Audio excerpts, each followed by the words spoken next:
Hi friends, welcome to JC Reddy spoken English. ఈరోజు మనము చాలా ఇంపార్టెంట్ అయినటువంటి హ్యావ్ మరియు హ్యాస్ గురించి తెలుసుకుందాం. దీనిలో ఈ హ్యావ్ హ్యాస్ లను ఉపయోగించి స్పోకెన్ ఇంగ్లీష్ లో మనము విరివిగా వాడుతూ ఉంటాం. హ్యావ్ లేదా హ్యాస్ లను హ్యావ్ హ్యాస్ కి అర్థం ఏంటంటే కలిగి ఉండుట. అంటే మనము ఏదైనా ఒక దాన్ని మేము ఓనర్స్ అంటే ఓనర్షిప్ మాకు ఉంది అని చెప్పడం. కలిగి ఉండుట అంటే ఉంది అని చెప్తాం. సాధారణ భాషలో చెప్పాలంటే ఉంది అని చెప్పడమే ఈ యొక్క హ్యావ్ హ్యాజ్ యొక్క అర్థం వస్తుంది. మరో అర్థంలో తినుట తాగుట అనే అర్థంలో కూడా హ్యావ్ హ్యాజ్ని మనం వాడతాం. దీని గురించి క్షుణ్ణంగా ఈరోజు మనం తెలుసుకోబోతున్నాం. సో హ్యావ్ అంటే ఏమని చెప్పాను? Have means to own or a possess something. ఏదైనా మీరు ఉంది, నాకు ఉంది, పలానది ఉంది, నేను ఓనర్ని పలానా దీనికి అని చెప్పడానికి. అంటే మనము ఒక వస్తువుకి కానీ ఒక దీన్ని కానీ మనం కలిగి ఉన్నాము అని చెప్పడానికి హ్యావ్ లేదా హ్యాజ్ లను వాడతాం. ఇక్కడ సబ్జెక్ట్ గా ఐ వి యు దేలతో హ్యావ్ ను వాడతాము. అదే హీ షీ ఇట్లతో హ్యాజ్ ను వాడతాం. ఇప్పుడు చూడండి, ఐ హ్యావ్ ఎ కార్. నాకు ఒక కారు ఉంది. నేను కారును కలిగి ఉన్నాను అని ఎవరు చెప్పవండి. నేను కారును కలిగి ఉన్నాను అని చెప్పడం కొంచెం ఎబ్బెట్టుగా ఉంటుంది. మన తెలుగులో మనం ఏమంటామంటే నాకు కారు ఉంది. I have a car. We have a bike. మాకు బైక్ ఉంది. అదే విధంగా యూ హ్యావ్ ఎ బుక్. నీ దగ్గర పుస్తకము ఉంది. They have a beautiful house. వాళ్ళకి మంచి అందమైన ఇల్లు ఉంది.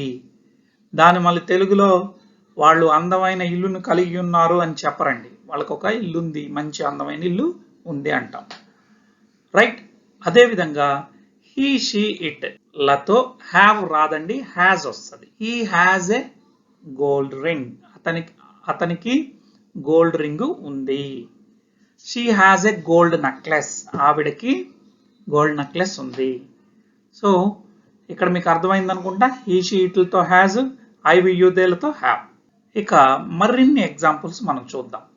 ఇక్కడ మీరు చూసుకున్నట్లయితే స్ట్రక్చర్ ఎలా ఉంది? సబ్జెక్ట్ అంటే I we you they he she ఇట్లను సబ్జెక్ట్ అంటారండి. సబ్జెక్ట్ తర్వాత హ్యావ్ కానీ హ్యాస్ కానీ వస్తుంది. అంటే హ్యావ్ దేంతో వస్తుంది అని చెప్పాను?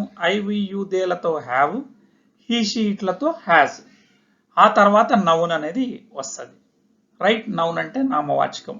దానికి ముందు ఆర్టికల్ అనేది కంపల్సరీగా వస్తుందండి. ఆర్టికల్ అంటే ఏ ఆర్ యాన్ లేదా దా వస్తే అవి ఆర్టికల్స్ అంటారు. ఇక్కడ నౌన్ వచ్చినప్పుడు సింగులర్ నౌన్ మనం వాడినప్పుడు ఏ గాని యాన్ గాని కంపల్సరీగా వస్తుందండి. అది నేను ఆర్టికల్స్ చెప్పేటప్పుడు మీకు అర్థమవుతుంది. ఇప్పటికైతే ఎలా ఉన్నదాన్ని అలా నేర్చుకోండి. ఫ్రెండ్స్ చూడండి, హ్యావ్ ని మనం తినుట తాగుట అనే అర్థంలో కూడా మనం వాడతాం. Have a coffee. మన ఇంటికి ఎవరైనా వచ్చినప్పుడు హ్యావ్ ఏ కాఫీ ప్లీజ్ అంటాం. హ్యావ్ ఏ కాఫీ ప్లీజ్ అంటాం. అంటే కాఫీ తాగండి దయచేసి. లేదా have a breakfast. Have a breakfast. Breakfast చేయండి. ఇలా మనము చెప్తూ ఉంటాం. హ్యావ్ ని తినుట తాగుట అనే అర్థంలో మనము హ్యావ్ ఏ కాఫీ, కాఫీ తాగండి, టీ తాగండి, have a tea, and have a breakfast, breakfast చేయండి. ఇలా మనం ఆఫర్ ఇవ్వడానికి కూడా హ్యావ్ ని వాడుతూ ఉంటాము. అంటే తినే వస్తువులు, తాగే వస్తువులు వాటి ముందర మనము హ్యావ్ ను ఉపయోగిస్తాము. ఓకేనండి. నాకు ఉంది అంటేమో ఐ హ్యావ్.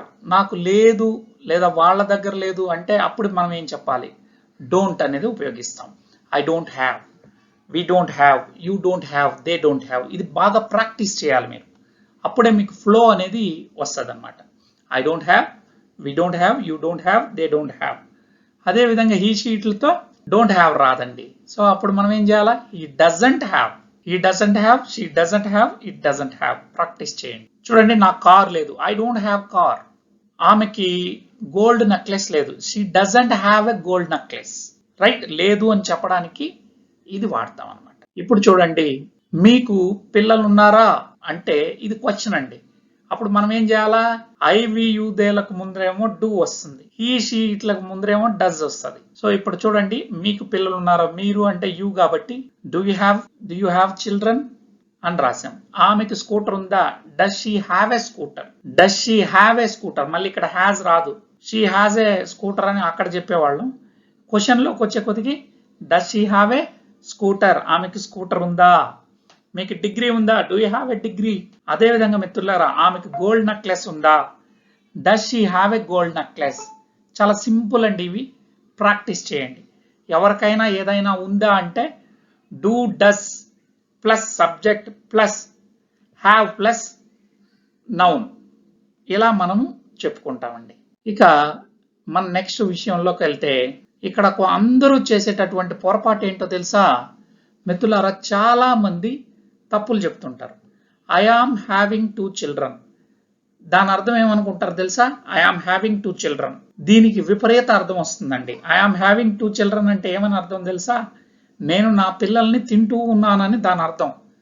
కానీ వాళ్ళు ఏమనుకుంటారంటే నాకు 2 పిల్లలు ఉన్నారు అనే ఉద్దేశంతో ఇలా చెప్తారు. ఎప్పుడైనా ఇలా చెప్పకూడదండి. ఐ ఆమ్ హ్యావింగ్ 2 children అంటే నేను నా పిల్లల్ని తింటూ ఉన్నానని దాని అర్థం. సో ఎప్పుడు అలా చెప్పకూడదు. సో ఏం చెప్పాలి? I have 2 children. That is the correct English.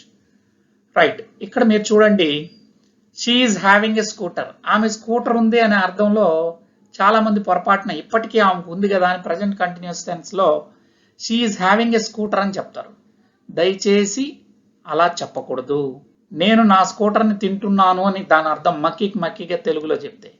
So ఇలా మీరెప్పుడు చెప్పొద్దు. రైట్ ఏంటి?